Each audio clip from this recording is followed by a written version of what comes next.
Greetings. This is the commentary and sermonette on the song, Though Grace is Shown. This is song number 110, and the date I have is February 17th, 1983, new. That was a year I was doing a lot of finishing of old songs, but I also would have new ones that would come along, and this was one of them. Now, I've edited this quite extensively in 2023 to get the lyrics to flow, I think, a little better and maybe to make the message a little simpler. This song is almost a bit of a dirge. It's like half a dirge, maybe, like a sad song in terms of the content, but then it does get very positive at one point, but then it comes back to this lament almost, or a dirge. And yet what's interesting is the chords are all major chords. Now, while I do not know how to read music or actually write the actual music, I do know these chords are a D major, an E major, a C major, and a G major. It's just those four chords. So it's all major chords, and yet it's a lament. It's like a dirge. So somebody that really understood music, I would be interested to know what they would think about this tune, words, and arrangement, and how they might categorize it. So let's just get right on into the lyrics. Though grace is shown to the wicked, he does not learn righteousness. He deals unjustly, even in a land of uprightness, and does not perceive the majesty of the Lord, and does not perceive the majesty of the Lord. In theological circles, there's two areas of grace recognized. One is a common grace that extends to people saved and unsaved, and the other would be the grace in salvation for a person to get right with God. This concept of a general grace would have its birth or origins in a passage similar to this one, or this would be one of them. You have heard it said that you shall love your neighbor and hate your enemy. But I say to you, love your enemies and pray for those who persecute you, in order that you may be sons of your Father who is in heaven. For he causes his sun to rise on the evil and the good, and sends rain on the righteous and the unrighteous. So this would be the concept of a general grace, that even people that are alienated from God, hostile to God, angry at God, enemies of God, he still extends favor or benevolence towards them in spite of that. And we're called to do the same thing towards our enemies. That would be one way we will be like him. As a side note, I have an ebook called Love in the Bible. And I often wondered, how can you command love? And am I supposed to have gushy, warm feelings for someone that hates me or is an enemy? That's not what the word agapeo or what this love is about. It is a call to place value on someone in this case. It could also be towards a thing. But in this case, you place value upon them because of a perceived intrinsic worth. In other words, they're made in the image of God. These enemies that we might have are still made in the image of God. And we are to extend benevolences toward them that does not necessarily require feelings for us towards them. It can, but it doesn't require that. You can be patient towards an enemy. You can be kind towards an enemy, open a door. You cannot boast against an enemy. You cannot seek your own. You can seek their welfare. You can do all these things. These are acts of our will. So the idea of a benevolence or favor towards those that are not his children, the Father does that, and he expects us to do that. Though grace is shown to the wicked, he does not learn righteousness. Now, the verse right before that, Isaiah is saying, for when the earth experiences thy judgments, the inhabitants of the world learn righteousness. I think Nineveh would be a case in point, and they believed what Jonah was preaching, and from the king down, he said, let each one leave off the wickedness of his own hands. Who knows, maybe God will relent, change his mind about this calamity he's going to bring on us in 40 days.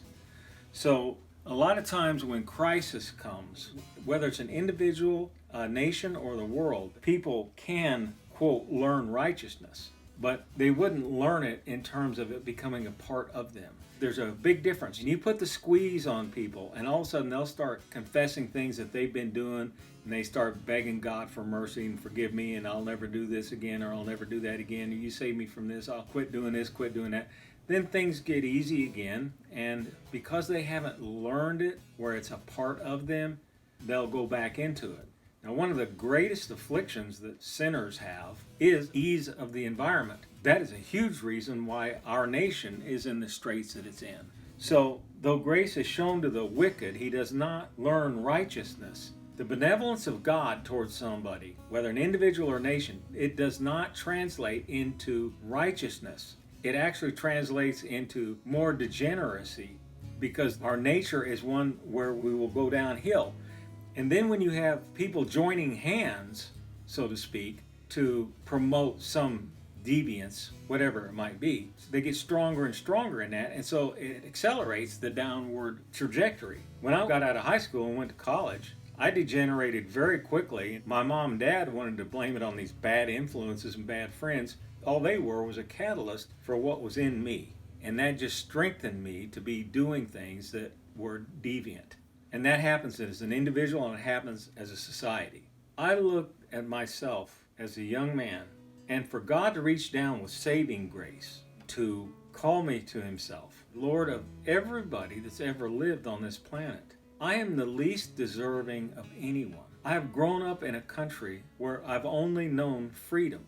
That already puts me in a very small group of the whole human population, especially if you take all of human history. Then with all the eases in life, air conditioning, clean water, indoor plumbing, transportation, education, to be able to pursue anything I wanted to pursue without anybody telling me what to do, that even makes it even a smaller group. To have health. And then on top of all that, this country I've been in, the Bible has been available from its inception. And I even sold Bibles door to door for 2 summers. Then there's access through all the mass media, printed works everywhere, and yet I not only did not learn righteousness, but I was dealing unjustly, even in a land of uprightness, or where uprightness is so available. And I did not perceive the majesty of the Lord. Close calls I would have, I chalked it up to my lucky star. I was abusing my physical body, risking everything. And to have so many advantages and so much given from birth up, for God to extend a saving grace to me, it's almost unthinkable. Why in the world would you even do it when you gave me so many things? Well, the truth is, whether we're in that kind of favored environment of general graces, that does not translate into one turning to and calling upon the Lord. He said he looked down from heaven to see if there's any who act wisely, if there's any who seek after God. There is none who understands. There is none who seeks for God. All have turned aside. Together they have become useless. There is none who does good. There's not even one. So whether it's someone who had all of the advantages that I had coming into this current age, or if it's someone who has everything stacked against them, we're still in the same trouble. God to me was irrelevant at best, never even entered my mind. I was dealing unjustly, even in a land of uprightness with all these benevolences, and I did not, would not, could not perceive the majesty of the Lord. Verse 2, here's where I change the whole tempo as far as the music. And I have it as a real fiery red background because this is about man. A fool speaks nonsense, and his mind is busy with evil. He multiplies his words and speaks error concerning the Lord. The beginning of his speech, the beginning is stupidity. And the end of it is madness. It goes from stupidity to madness. We're in a downhill trajectory. So this whole verse is talking about the words that come out of our mouth and where it leads. Listen to this. Let not many of you become teachers, my brethren, knowing that as such we shall incur a stricter judgment. Okay, now let's stop it. Let not many of us become teachers. What is a teacher doing? Speaking. For we all stumble in many ways. If anyone does not stumble in what he says, he's a perfect man, able to bridle the whole body as well. Now we put the bits into the horse's mouth so that they may obey us, and we direct their entire body as well. So a small piece that directs the power of that whole body of that horse. Behold, the ships also, though they're so great and driven by strong winds, Yet they're directed by a very small rudder, wherever the inclination of the pilot desires. So also the tongue is a small part of the body, and yet it boasts of great things. Behold, how great a forest is set aflame by such a small fire. The tongue is a fire, the very world of iniquity. The tongue is set among our members as that which defiles the entire body. You know, you open up your mouth and you say something that is defiling, people can't even look at you the same. And it sets on fire the course of our life and is set on fire by hell. Now, every species of beasts and birds and reptiles and creatures of the sea is tamed, or it actually has been subdued, and has been subdued by the human race. But no one can subdue or tame the tongue. It is a restless evil. Akatastasis, it means not able to stand down, so it's just loose. And full of deadly poison, or of death carrying, is what that word is. Poison. The fool speaks nonsense. His mind is busy with evil. That's where it all starts. Your thinking process and what you're thinking about, what it comes out of the mouth, has found its genesis in the mind or in the heart. He multiplies his words and speaks error concerning the Lord. This is a big point. He says we're going to give account for every careless word that we've spoken at the judgment. And you know what's the most evil of all the words that we speak? Speaking error concerning the Lord. In the beginning of that passage in James, he says, "Let few among you become teachers, knowing that as such we shall incur a stricter judgment." The most highly accountable verbiage that comes from us is what we say about God. And if it is correct, great. If it's error, that is the most vile and the most offensive material that can come out of our mouths. The greatest warnings toward mankind is false representation of God. Now, why would that be? In this age, the most precious substance that any human can traffic in is accurate verbiage about the living creator of the heavens and the earth. That is the absolute most valuable, quote, thing we can transmit in this age of darkness. It is light, it is true knowledge, it is life. Jesus said it's easier for heaven and earth to pass away than for one jot or tittle of the law, one little serif, one little mark of the law to fail. His word is his word. He says it's been established in the heavens forever. And why a misuse of our tongue in declaring false information about God is the most high of all offenses is because morally accountable creatures need correct information about God. Who he is, what his agenda is, what he expects or does not expect of us in every area of life that we can possibly find out about. The desperate need for accurate information about God is of the highest importance. So to speak false information about God is the greatest misuse and travesty of words that we can participate in. As far as this misrepresenting of God, this is not a new phenomenon. Listen to this. But to the wicked, God says, "What right have you to tell of my statutes and to take my covenant in your mouth?" Now, the people that are doing that, they didn't believe they're wicked. They're telling people what they thought God's statutes were and what his covenant was. You're giving false information. That's why you're wicked. For you hate discipline, and you cast my words behind you. Jesus was constantly correcting what the Pharisees and others, lawyers, scribes, were teaching and misrepresenting the law of Moses and all the prophets. You let your mouth loose in evil. Your tongue frames deceit. I'm telling you what, this happens in churches all over. One of the greatest practices in so many Christian churches is manipulation. When you are manipulating to try to get behavior change in these underlings that you're in charge of, that is a way of saying that you are superior to them morally and mentally, and you are going to manipulate them to cause behavior change. It is disgusting. It is absolute an abomination. Your tongue frames deceit. A manipulator is a deceiver. These things you have done, and I kept silence. You thought that I was just like you.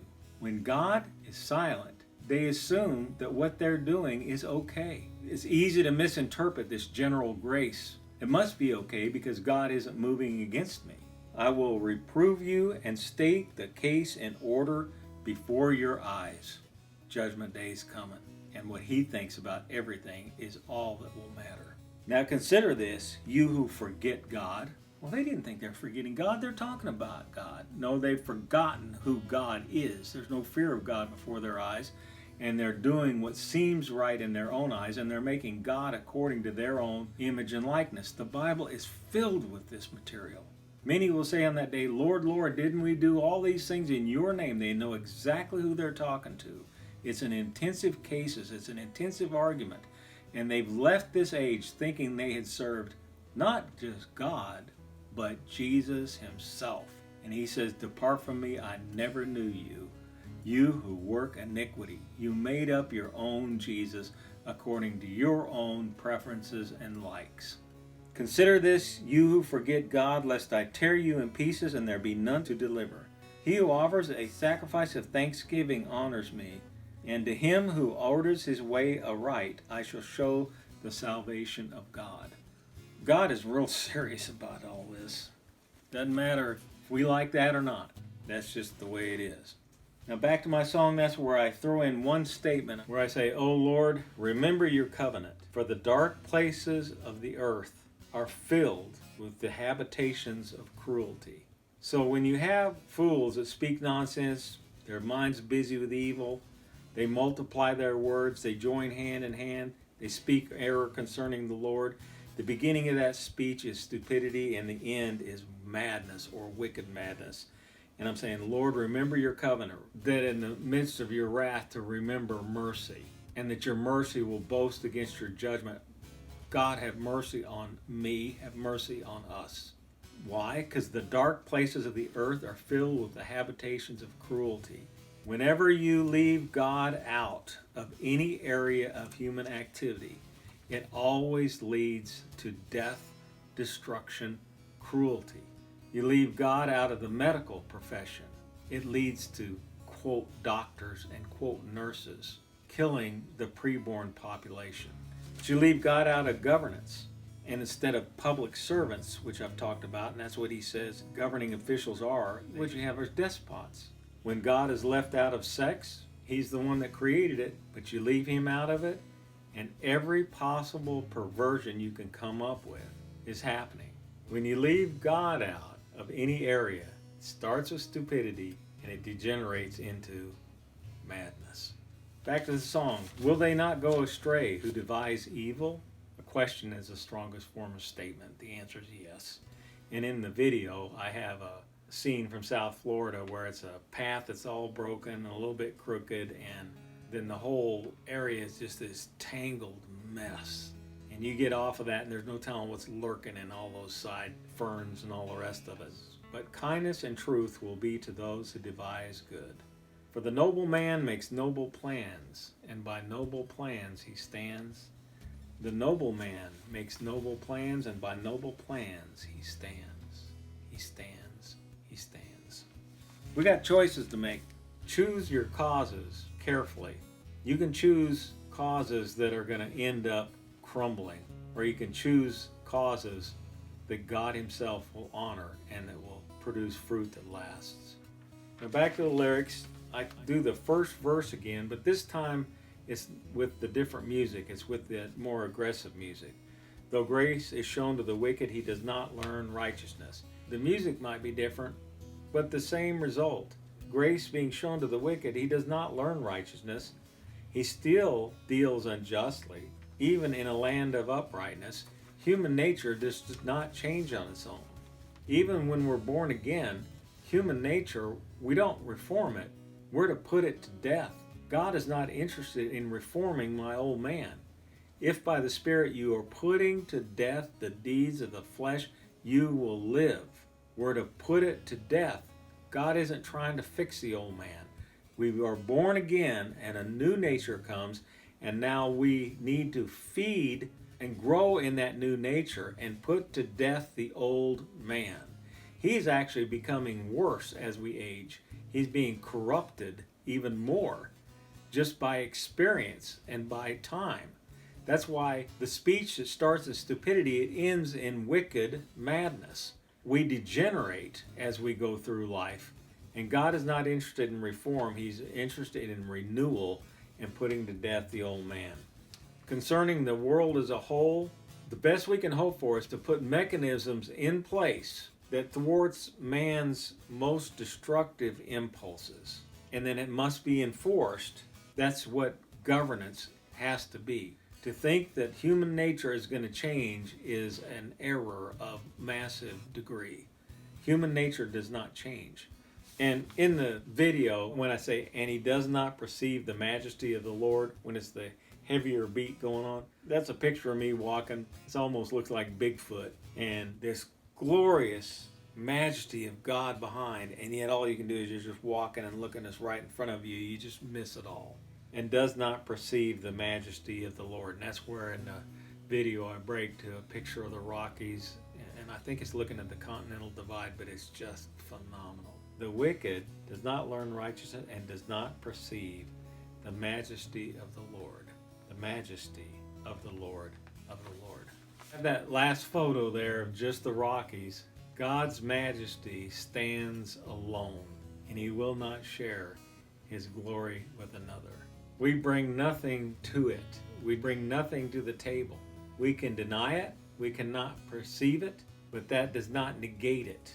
And the majesty of the Lord is going to prevail and is going to be seen and acknowledged by all, the great and the small, even those who do not keep their soul alive. May God give us the mercy to be a part of it. I want to close with that. I want to thank you again for listening. Like I always say, listen and you will learn great and mighty things that you do not know. And when you are listening to these materials and learning these materials, it always leads to life, and you will indeed live.